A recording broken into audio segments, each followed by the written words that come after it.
नमस्कार बच्चों, स्वागत है आप सभी का आपके अपने परिवार आपके अपने चैनल पे। और जैसे कि आपको पता है, दिख रहा होगा पीछे कंप्यूटर का क्वेश्चन है, तो कंप्यूटर की क्लास हम स्टार्ट करने जा रहे हैं आपके मेंस एग्जाम के लिए। चाहे वो सीईटी मेंस एग्जाम हो या दिल्ली पुलिस का एग्जाम हो या कोई भी एग्जाम हो, आजकल कंप्यूटर के क्वेश्चन ज़्यादा पूछे जाते हैं। और सीईटी मेंस के अंदर तो 10 क्वेश्चन आपके फिक्स कर दिए गए हैं कि 10 नंबर का कंप्यूटर आपका आएगा। और प्री के अंदर भी 6 से 7 क्वेश्चन आपके आए थे।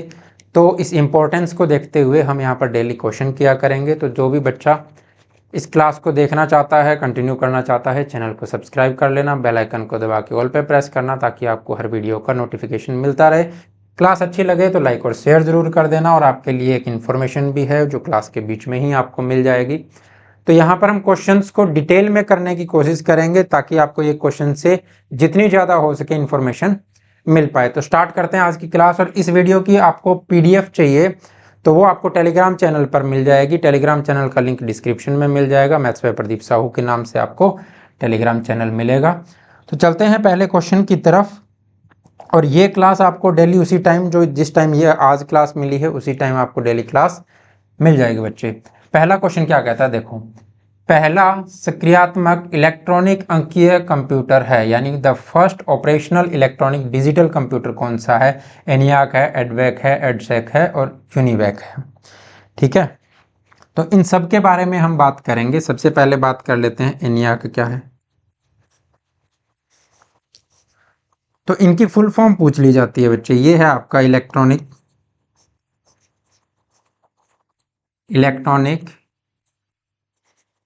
Numerical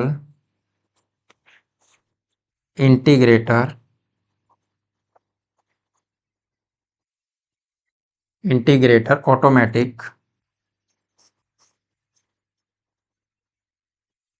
computer. ठीक है, फुल फॉर्म आपको याद रखनी है और पूछ ली जाती है, बहुत इंपॉर्टेंट है। उसके बाद में लिखा है एडवेक। तो एडवेक क्या है भाई? Electronic discrete variable automatic computer. ठीक है, इलेक्ट्रॉनिक डिस्क्रिएट। डिस्क्रिएट का मतलब होता है जो बदलता रहे, जो बदल जाए, यानी 0 से 1, 1 से 0 हो जाए। वेरिएबल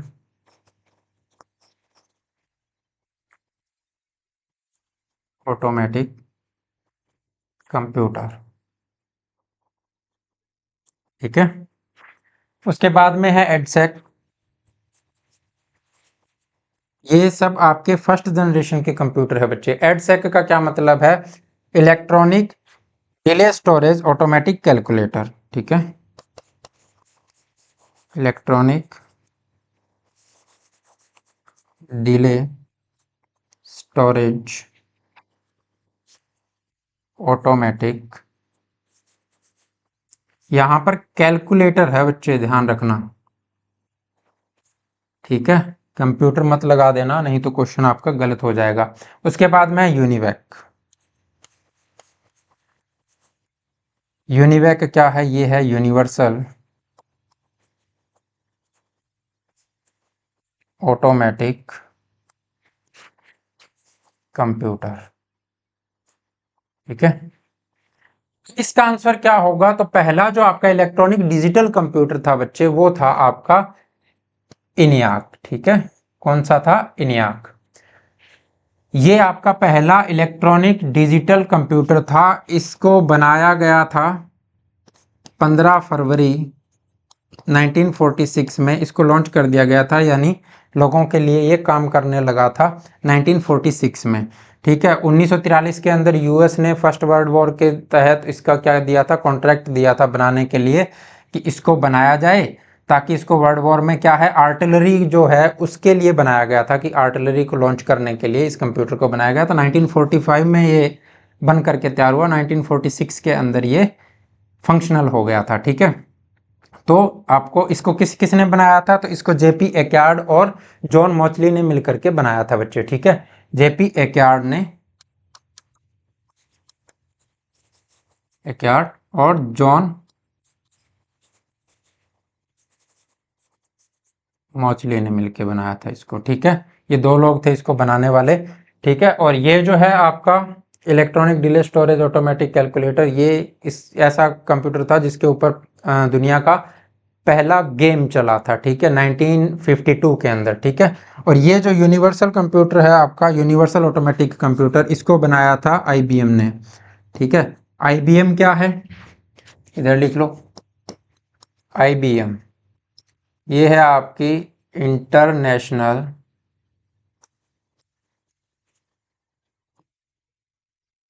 बिजनेस मशीन, ठीक है। क्या है ये, international business machine, international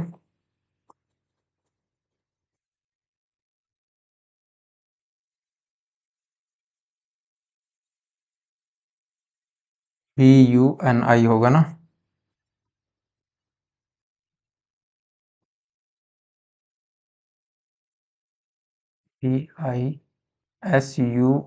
BISUNESS, ठीक है। इंटरनेशनल बिजनेस मशीन इसकी फुल फॉर्म थी। इसको इसको फाउंड किया गया था 1911 में, ठीक है। उस टाइम इसका नाम था CTR, ठीक है। CTR की फुल फॉर्म क्या है, calculating tabulating and recording company थी ये पहले।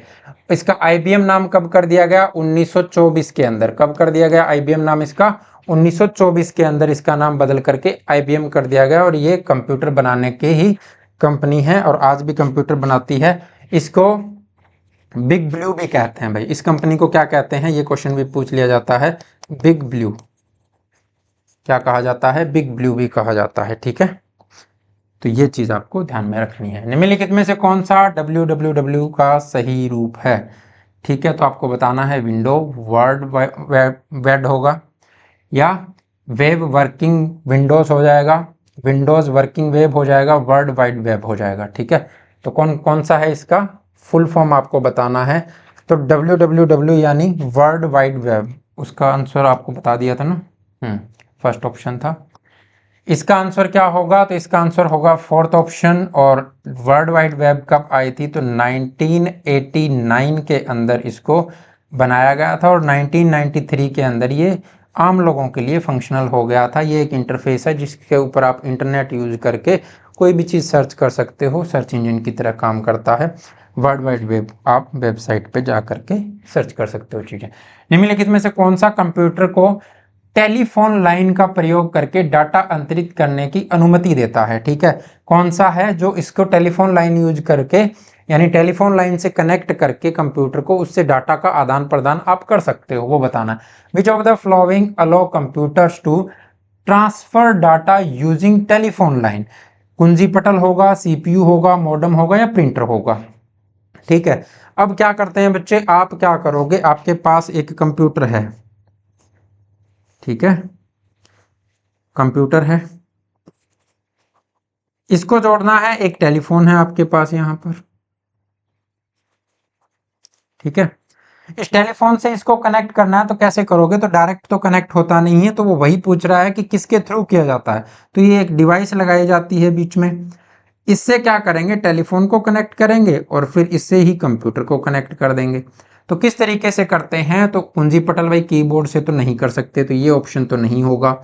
CPU तो किसके अंदर होगा, कंप्यूटर ही तो है, CPU ये भी नहीं होगा। तो प्रिंटर को हार्ड कॉपी लेने के लिए, यानी वो एक क्या है, आउटपुट डिवाइस है, तो इसको भी नहीं होगा। तो क्या बचा, मॉडेम, यानी आपका C ऑप्शन राइट आंसर होगा। मॉडेम होता क्या है और कनेक्ट कैसे करते हैं, तो ये आपका क्या होगा बच्चे, ये मॉडेम होगा।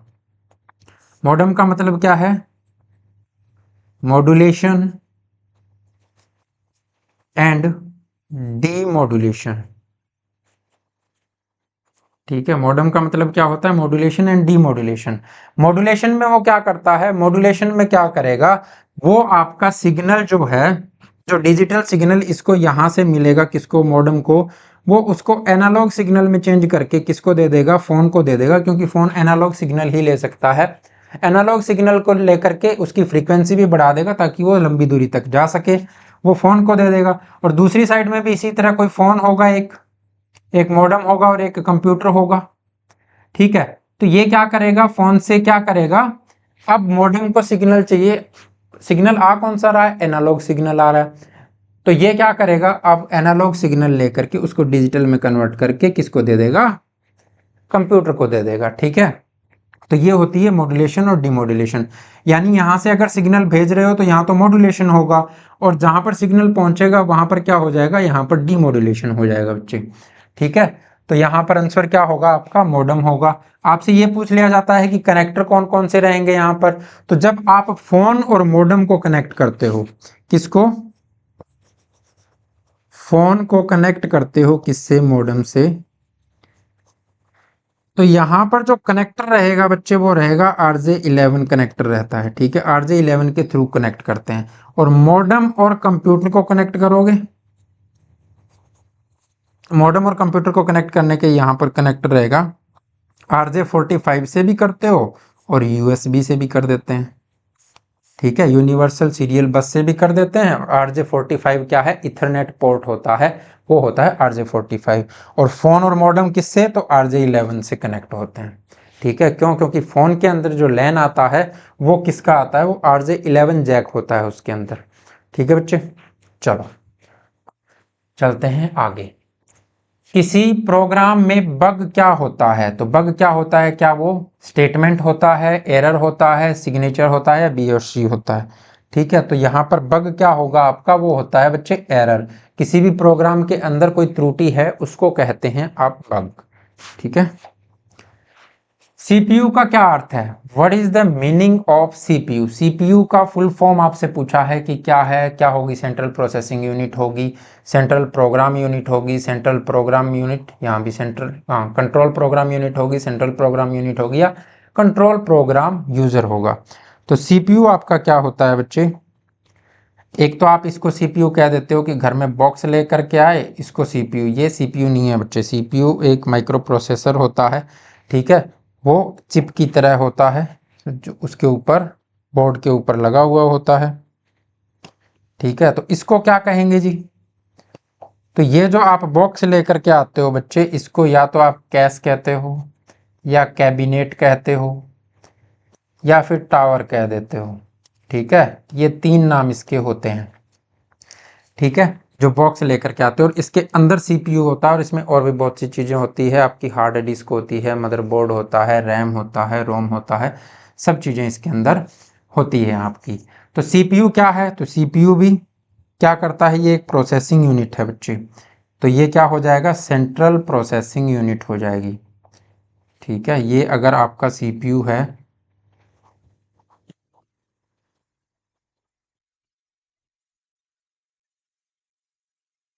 ये क्या है आपका सीपीयू है। तो सीपीयू क्या है, ये प्रोसेसिंग यूनिट है, प्रोसेसिंग यूनिट क्या है, सीपीयू। ठीक है, तो क्या हो जाएगा, सेंट्रल प्रोसेसिंग यूनिट हो जाएगी। फर्स्ट ऑप्शन आपका राइट आंसर होगा। इसको हम तीन पार्ट्स में डिवाइड करते हैं, कौन कौन से हैं, तो एक होता है सीयू, एक होता है एएलयू, और एक होता है जिसको लिख देते हैं रजिस्टर्स, या इसको कई जगह आपको एमयू यानी मेमोरी यूनिट भी लिखा हुआ मिलेगा। तो सीयू क्या है, ये है आपकी कंट्रोल यूनिट। एएलयू क्या है, ये है arithmetical, arithmetic and logic unit. ठीक है, और रजिस्टर्स क्या है, ये आपकी सबसे फास्ट और सबसे क्या है, छोटी मेमोरी होते हैं। ठीक है, ये क्या है, ये मेमोरी है, ये मेमोरी यूनिट भी इसको आप बोलते हो, मेमोरी यूनिट, एमयू जो लिखते हो मेमोरी यूनिट। रजिस्टर्स सबसे फास्ट मेमोरी होती है, सबसे छोटी होती है, सबसे नज़दीक यानी ये सीपीयू के ऊपर ही होती है। ठीक है, उसके बाद में आती है कैश मेमोरी, जो रजिस्टर से दूसरे नंबर पे फास्ट है। उसके बाद में आती है आपकी रैम, फिर आती है रोम, फिर आप, ये प्राइमरी मेमोरी हो गई सब आपकी, और उसके बाद में आती है सेकेंडरी मेमोरी, और फिर आती है मैग्नेटिक टेप्स। ठीक है, तो फास्टेस्ट में ये है, और ये सबसे छोटी होती है। तो जैसे जैसे आप नीचे बढ़ते जाओगे, जो स्लो होती हैं वो बड़ी होती जाती हैं। ठीक है, तो मैग्नेटिक टैप्स आपकी सबसे बड़ी हो गई। हाँ, तो भाई ये आपके लिए इंफॉर्मेशन, जिन बच्चों को HSSC CT मेंस 2025 के लिए कंप्यूटर पढ़ना है वो संजीवनी कंप्यूटर बैच में इनरोल हो सकते हैं। जाना कहाँ है आपको, कंप्लीट थ्योरी बैच है ये आपका, पूरी की पूरी थ्योरी इसके अंदर करवाई जाएगी, सभी चैप्टर्स करवाए जाएंगे, बेसिक प्लस एडवांस कंप्यूटर करवाया जाएगा। एडवांस में आपका C++, पाइथन यानी लैंग्वेज सभी करवाई जाएंगी। ठीक है, तो आपको जाना है टेक कैप्सूल ऐप पर। अगर आपको इनरोल करना है तो आप जा सकते हो कहाँ पर, टेक कैप्सूल ऐप पर, और वहाँ पर जा करके आप इसमें इनरोल कर सकते हो बच्चे। ठीक है, और यहाँ पर PYQs मैं करवाऊंगा, सभी चैप्टर्स के PYQs अलग अलग करवाएंगे। जब आपका ये कंप्लीट हो जाएगा बैच, तो प्रैक्टिस के लिए भी मैं MCQs करवाऊंगा, जो आपके मोस्ट इंपॉर्टेंट क्वेश्चंस रहेंगे वो उनके MCQs हम करेंगे। और अगर आपको बुक चाहिए तो मार्केट में बुक भी आ चुकी है, वही कंप्यूटर संजीवनी के नाम से, HSSC CET मेंस एग्जाम। इसके अंदर आपके कंप्लीट कंप्यूटर थ्योरी है, topic wise previous year questions है, 1800 प्लस आपके MCQs हैं इसमें। और HSSC complete all previous year questions मैंने लास्ट में डाल दिए हैं, सभी एग्जाम के लिए इंपॉर्टेंट है। कोई भी जिसके अंदर आपका कंप्यूटर आता है, सारे के सारे चैप्टर इंक्लूडेड हैं और आप यहाँ से पढ़ सकते हैं। Important for CET mains, ALM, SA, JEE staff nurse, fire operator, group 56, 57, VLDA, आपका ड्राइवर, कंडक्टर, कोई भी पोस्ट है जिसके अंदर आपका कंप्यूटर आएगा और जो मेंस के अंदर कंप्यूटर पूछा जाता है, वो सब इसके अंदर कवर है। तो आप इसको मार्केट से भी ले सकते हैं, और अगर आपको ऑनलाइन मंगवानी है तो आप टेक कैप्सूल ऐप पर जा करके इसको ऑर्डर कर सकते हैं। नेक्स्ट क्वेश्चन, वह हार्डवेयर डिवाइस कौन सी है जिसे आमतौर पर कंप्यूटर का ब्रेन कहते हैं। ठीक है, तो वो हार्डवेयर डिवाइस कौन सी है, तो रैम क्या होती है, रैम होती है आपकी रैंडम एक्सेस मेमोरी। रैंडम का मतलब क्या है कि जो भी आपको चीज चाहिए वो रैंडमली आपको ला करके वो दे देगी। रैंडम ये क्या है, ये मेमोरी है। जब आपको कोई भी प्रोग्राम रन करना है तो पहले इस मेमोरी के अंदर लोड हो जाता है और फिर CPU क्या करता है, उस प्रोग्राम को प्रोसेस करता है बच्चे। ठीक है, तो ये है आपकी रैंडम एक्सेस मेमोरी। ये क्या है, ये वोलेटाइल होती है, यानी जब आपका पावर कट हो जाएगा तो इसके अंदर जो डाटा रहेगा वो गायब हो जाएगा। रोम के अंदर से डाटा गायब नहीं होता, वो नॉन वोलेटाइल मेमोरी होती है। ये आपकी टेम्परेरी मेमोरी होती है और रोम आपकी परमानेंट मेमोरी होती है, यानी रोम के अंदर जो फंक्शन है वो हमेशा रहते हैं। इसके अंदर आपने एक प्रोग्राम रन कर दिया, अगर उसको वो प्रोग्राम खत्म हो गया, दूसरा प्रोग्राम रन करना है तो पहले वाला प्रोग्राम चला जाएगा। ठीक है, डेटा इनपुट और CPU, तो CPU के बारे में अभी हम पढ़ करके आए हैं। CPU जो है आपका वही होता है क्या, ब्रेन। कंप्यूटर का ब्रेन किसको कहा जाता है, तो CPU को कहा जाता है। ठीक है, ये है सेंट्रल प्रोसेसिंग यूनिट। इसकी स्पीड किस में मापी जाती है, तो हर्ट्ज में मापी जाती है। ठीक है, हर्ट्ज में मापी जाती है। शुरुआत में हर्ट्ज में मापी जाती थी, फिर सामान्यतः इसकी मेगा हर्ट्ज में मापी जाने लगी स्पीड, और ज़्यादा स्पीड बढ़ गई तो अब इसकी स्पीड गीगा हर्ट्ज में मापी जाती है। ठीक है, तो ये चीज़ आपको ध्यान में रखनी है कि इसकी स्पीड आपको किस में मापनी है। तो CPU की स्पीड के बारे में क्वेश्चन पूछा जाए तो आपको हर्ट्ज आंसर देना है। डाटा इनपुट एक होता है बच्चे, ये हो गई आपकी CPU। CPU क्या है, CPU क्या है, ये प्रोसेसिंग यूनिट है। क्या है, प्रोसेसिंग यूनिट है। ठीक है, इसको क्या दोगे आप, इनपुट दोगे। तो इनपुट क्या है, इनपुट आपको इनपुट डिवाइस से देना पड़ता है और फिर आउटपुट डिवाइस से आउटपुट मिलता है। ठीक है, क्या मिलता है, आउटपुट मिलता है। तो CPU क्या हो जाएगा, प्रोसेसिंग, प्रोसेसिंग यूनिट है। ठीक है, ये क्या है, ये इनपुट यूनिट है, ये आउटपुट यूनिट है। और इस साइकिल को क्या कहते हैं, इसको कहते हैं IPO साइकिल। ठीक है, इस प्रोसेस को पूरा करना एक IPO साइकिल है। और दूसरा नाम आजकल जो पूछ रहा है IPOS साइकिल पूछ रहा है, कि IPOS साइकिल किसको कहते हैं। और फिर आपको ऑप्शन में 4 ऑप्शन बना करके देगा, तो इसका क्या मतलब होता है, ये होता है इनपुट, प्रोसेस और आउटपुट। ठीक है, और IPOS में इसके साथ स्टोरेज और जुड़ जाता है। ठीक है, तो IPOS क्या होता है, इनपुट, प्रोसेस, आउटपुट और स्टोरेज, यानी आउटपुट जब आ जाएगा तो उसके बाद में स्टोर होगा तो स्टोरेज हो जाएगा। ठीक है, तो इसी आपको सीक्वेंस में आंसर देना है, इसी के 4 ऑप्शन बना करके दे देता है, पहले आउटपुट, प्रोसेस, इनपुट, फिर स्टोरेज, ऐसे लिख देगा अलग अलग। तो आपको आंसर क्या करना है, आपको आंसर करना है इनपुट, प्रोसेस, आउटपुट और स्टोरेज। ठीक है, यहाँ पर डाटा की बात करूं, डाटा क्या होता है? तो डाटा होता है बच्चे कच्चे तथ्य। डाटा क्या है? वो है कच्चे तथ्य। डाटा 6 प्रकार का होता है। टाइप्स ऑफ डाटा पूछ ले आपको, 6 तरह का डाटा होता है। कौन कौन सा होता है? एक तो होता है आपका, पहला होता है न्यूमेरिकल डाटा, ठीक है। दूसरा कौन सा होता है? एक, दूसरा आपका होता है अल्फाबेटिक डाटा। न्यूमेरिकल डाटा यानी 0 से 9 तक नंबर्स होंगे उसमें, अल्फाबेटिकल यानी A to Z या small a to small z numbers होंगे, ठीक है। उसके बाद में तीसरा जो आता है वो आता है आपका अल्फा न्यूमेरिक डाटा, ठीक है। अल्फा न्यूमेरिक में क्या होगा? 0 से 9 तक नंबर भी होंगे और क्या होगा? A to Z उसमें गिनती भी होगी, ठीक है। फोर्थ जो आता है आपका वो आता है सिंबॉलिक। सिंबॉलिक डाटा कौन सा होता है? जिसमें सिंबल हो गया स्टार, हर्ट्ज, डॉलर, @ ये सब, ठीक है। पांचवा आपका कौन सा आएगा? तो पांचवा आपका आता है, यहां पर लिख देता हूं। पांचवें नंबर पे जो डाटा आता है वो आता है आपका ऑडियो। ऑडियो नहीं, इमेज, ठीक है। कौन सा डाटा है? इमेज। और सिक्स्थ है आपका वीडियो फ्रेम डाटा, ठीक है। तो ये 6 तरह के डाटा होते हैं। आपसे क्वेश्चन इस तरीके से पूछा जाता है कि पैन कार्ड का नंबर कौन से प्रकार का डाटा है? तो पैन कार्ड के अंदर आपके ABCD वाले फॉर्म भी होते हैं और 0 से 9 तक के नंबर भी होते हैं, ठीक है। तो वो कौन सा हो जाएगा? वो आपका अल्फा न्यूमेरिक डाटा हो जाएगा। तो इसका एग्जाम्पल क्या है? पैन कार्ड नंबर, ठीक है। वो कौन सा हो जाएगा? Alpha numeric. आपका ये पूछ सकता है कि मोबाइल नंबर कौन सा डाटा है? तो वो न्यूमेरिक डाटा है, ठीक है। तो इस तरीके से वो क्वेश्चन आपसे पूछता है। चलते हैं आगे। कह रहा है निम्नलिखित उत्पादों में से कौन सा उत्पाद पेंटियम ब्रांड नाम से बेचा जाता है? तो पेंटियम ब्रांड नेम से विच of the following products is sold under the brand name Pentium? Micro processor आएगा, मोबाइल चिप आएगी, कंप्यूटर आएगा, मदरबोर्ड आएगा। कंप्यूटर तो आज तक आपने पेंटियम का नहीं देखा होगा।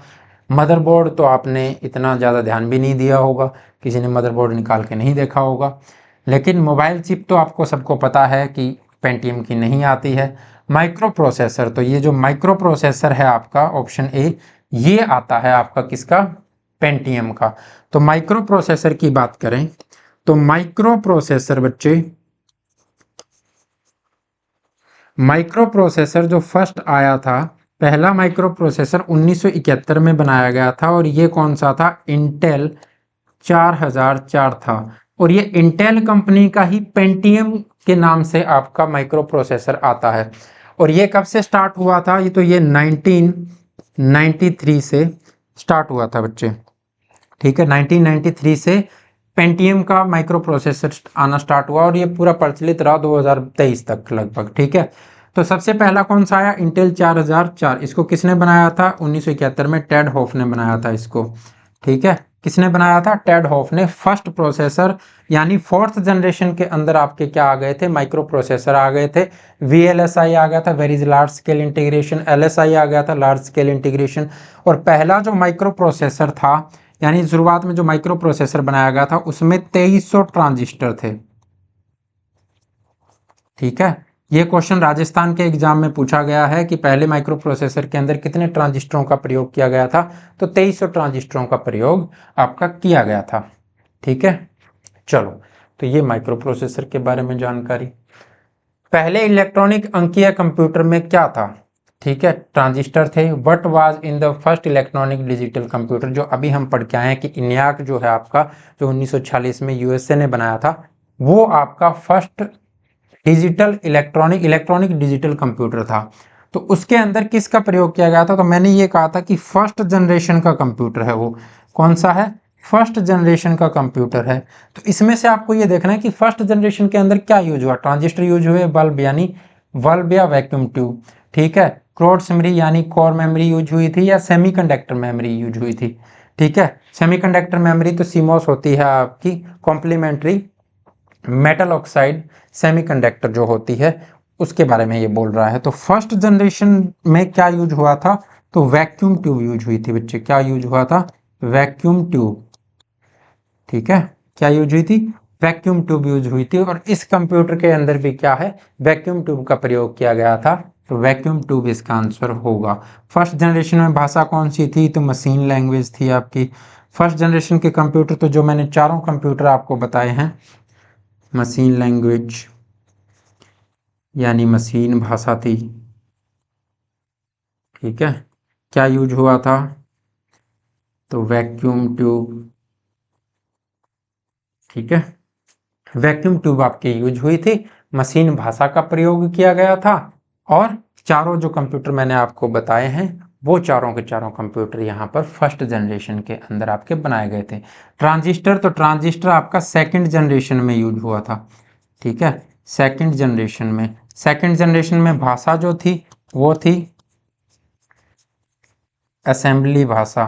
असेंबली भाषा में कंप्यूटर नहीं समझता था, तो असेंबली भाषा को कन्वर्ट करने के लिए एक ट्रांसलेटर लाया गया। उसको क्या कहते हैं, उसको कहते हैं असेंबलर।